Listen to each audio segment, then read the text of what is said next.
قدام البشويه. ها هي اللي جابها لي القايد ديال المدينه، ونورمالمون اللي خلى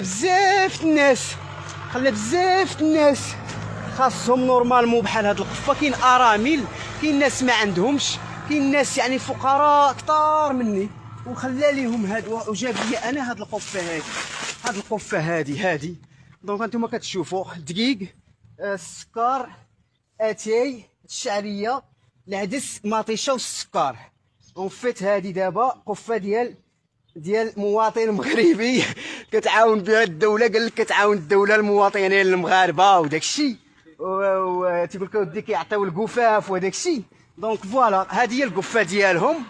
ها هي مواطن مغربي غادي يرجع لهم القفه ديالهم وبالشوها وبطلاطل وباش ما بغاو الى اخره.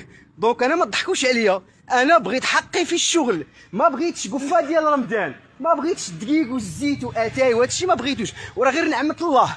ما سينو غادي نشتتو ليهم هنا قدام الباب، ولكن خلي يستافدوا منه هما ولا يستافدوا. باسكو اون فيت راه ماشي كنعرفوا فين كيمشي هادشي، كنعرفوا فين كيمشي اكثر من 75% ديال هادشي فين كيمشي.